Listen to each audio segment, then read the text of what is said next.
En el año 1967, tres investigadores del IBIC, Máximo García Sucre, Alberto Serra Valls y Carlos Gago Bousquet, inspirados por la difícil topografía del país, inician la búsqueda de un sistema de tracción más eficiente. Los países andinos tienen las capitales más altas del mundo y los ferrocarriles están reñidos con las pendientes. El ferrocarril en el llano se desenvuelve muy bien, pero en las pendientes las ruedas le patinan. Alberto Serra Valls, de origen español, se había interesado por los trenes desde muy temprana edad, cuando su padre, amante de los ferrocarriles, destacaba siempre las bondades sociales de este medio de transporte. Yo me acuerdo que me impresionaba como todo muchacho pequeño, los resopleros que hacen las locomotoras cuando prenden, el vapor que salgan. También llama mucho la atención ver cómo patinan las ruedas de las locomotoras, cuando empiezan a acelerar, patinan, ¿no? Y que por cierto eso le impresionó y fue precisamente este efecto algo que hizo precisamente interesarme en los ferrocarriles, desde el punto de vista técnico. Porque mi papá se interesó mucho en los ferrocarriles, pero desde el punto de vista, ya digo, cultural, económico, social, pero no en el aspecto técnico, porque él era maestro, era abogado. Entonces, bueno, tuvo ver y experimentar, digamos, el efecto social, cultural que producía en la gente el viajar en largos viajes en el tren. No es lo mismo hacer un viaje de 10-12 horas que tomar el metro unos minutos, ¿ok?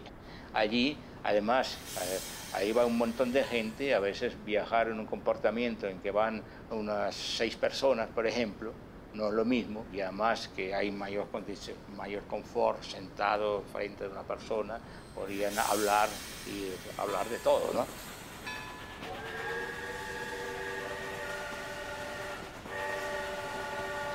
Entonces, indudablemente era una escuela de socialización y de comunicación, comprende, por estos viajes largos en tren.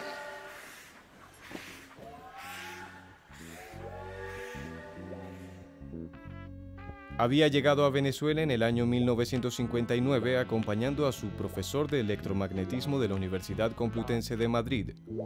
Desde entonces empezó a formar parte de los especialistas del Instituto Venezolano de Investigaciones Científicas, IBIC. Esa fue una de las primeras investigaciones que se llevaron a la práctica en el IBIC. Yo fui jefe de centro de física y por eso estaba muy enterado de cómo iba progresando ese proyecto. Estaba regresando de Grenoble de hacer su doctorado y había traído como segunda tesis hecha por él ese proyecto de un motor de inducción unipolar con posibilidades de alto rendimiento, ventajas para el funcionamiento en pendientes grandes, en estabilidad del vehículo, mantenimiento simple. La tecnología de levitación magnética, o maglev, Magnetic Levitation, se basa en el principio de atracción-repulsión entre dos campos magnéticos electrónicos. Al estar suspendido sobre la vía, el único rozamiento que se produce es con el aire. De esta forma, puede alcanzar velocidades superiores a los 600 km por hora.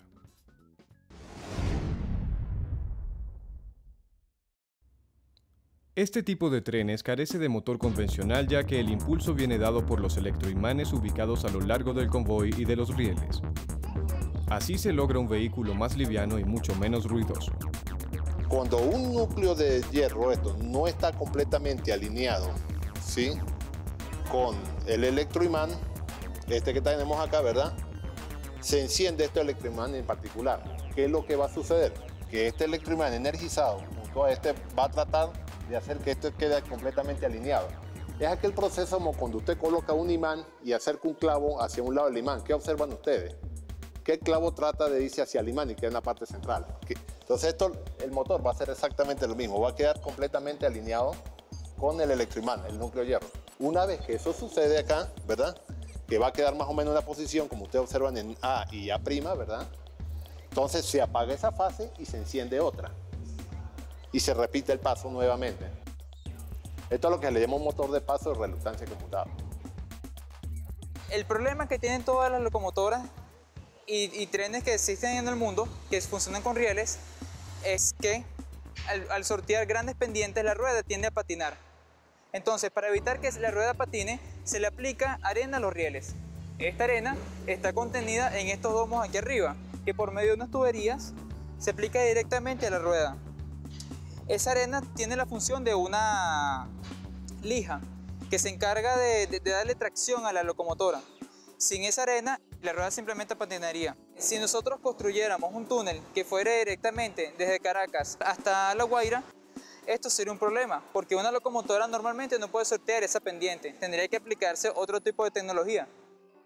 El gran problema de las pendientes en los ferrocarriles, que ustedes saben que para que un ferrocarril funcione no puede tener más que 1% de pendiente, o sea que por eso hay que hacer esos zigzags y esos túneles enormes. Este proyecto resuelve ese problema.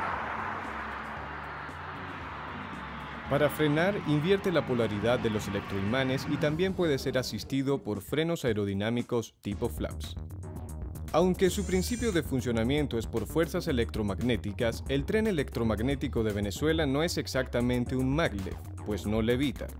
Posee un contacto eléctrico entre el vehículo y la vía a través de unas ruedas sustentadoras. Sin embargo, el Telmac no posee limitación en pendientes, ya que no requiere de una fricción rueda-riel para su propulsión. Se trata de una innovación tecnológica ingeniosa, especial para topografías difíciles.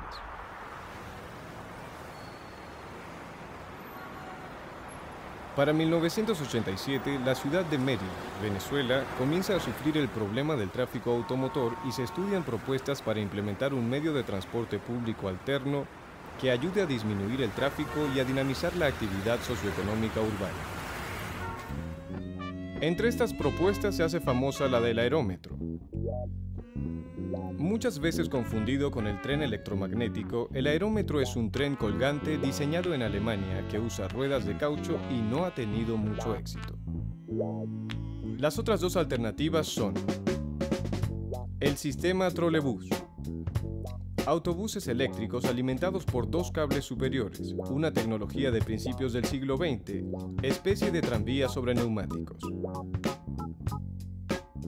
Y el sistema Telmac, cuyo prototipo muestra gran efectividad en su desempeño, pero siendo una tecnología nacional en ciernes, no termina de convencer a la voluntad política de aquel entonces. Los técnicos que estaban en las cámaras se emocionaron viendo el tren, pero en realidad el resto del país no se emocionó mucho.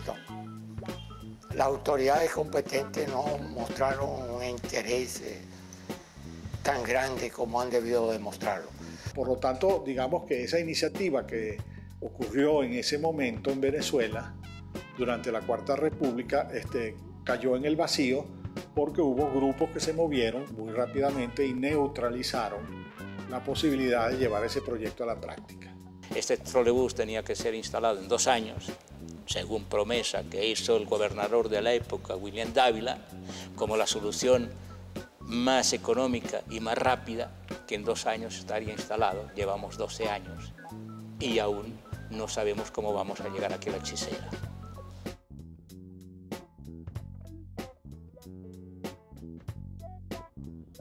Tales resultados, antes de sepultar el proyecto del tren electromagnético venezolano, vuelven hoy con más fuerza nuestra atención hacia él.